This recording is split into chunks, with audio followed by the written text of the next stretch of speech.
Good afternoon, everyone. Welcome to another episode of Wayne's World of Science and Technology. Today, I want to take a look at Starship and Super Heavy Integrated Flight Test 10. No, I'm not going to go into the technical details. If you want the technical details, I really strongly suggest that you follow Tim Dodd, the Everyday Astronaut, or Scott Manley of Scott Manley Fly Safe. These guys know what they're talking on the technical side way better than I do. What I know is I know the business and the national security side. Right now, SpaceX is largely funded through Starlink.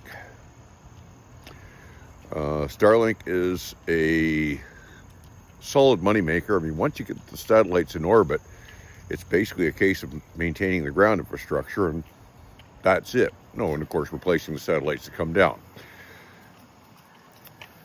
This is where Starship is really going to shine. It can carry a lot more Starlinks. I understand up to 60 of them, which means you could be spending a full hour time deploying them. The test run, they were deploying them one a minute, so yeah. This is huge, and I don't know that people understand exactly how huge. We've had a huge limitation on getting stuff to orbit, and a lot of the benefits of space can only be realized if you have regular and relatively inexpensive ways of getting to orbit. We have never had that. The space shuttle was supposed to supply that, but it was a failure. The Falcon 9 is the closest thing we have to relatively inexpensive, and it's still fairly expensive. Starship will be far cheaper on a cost per kilogram basis to orbit, which is going to open up a lot of opportunities. But here's the other thing. Once something has been done, you can do it again. Well, SpaceX has proved they can do it. Once somebody has proved something can be done, it's generally easy for somebody else to pull off an imitation. Maybe not using the same technology, because after all, SpaceX will have its patents, but there are ways you can do things, and there are a lot of stuff that in rocketry is basically old. And when I say old, it's things that really haven't changed a lot since the 1960s. So the big difference between the 1960s rockets and the rockets of today is the electronics and their the amount of controllability we have now. We didn't have the same level of controllability in the past.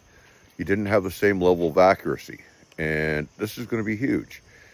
Currently, there are several dozen companies which are working on their own reusable rockets. Some are further along than others. None are anywhere near as far as SpaceX, but some of them are going to get there.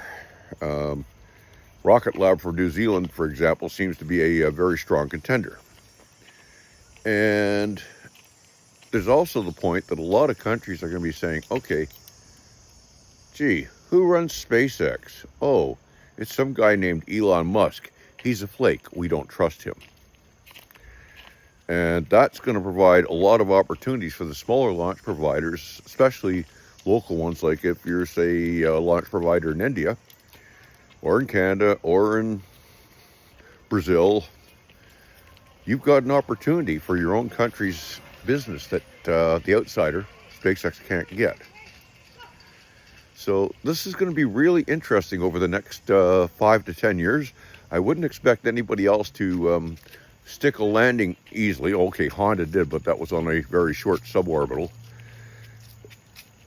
But the thing is, it's not going to be long, and you're going to see it. And this is really going to open up space to a lot of opportunities, and it's going to make things a lot better for people on Earth too. Anyways, that's it for today, folks. Have a nice day, and I'll talk to you later.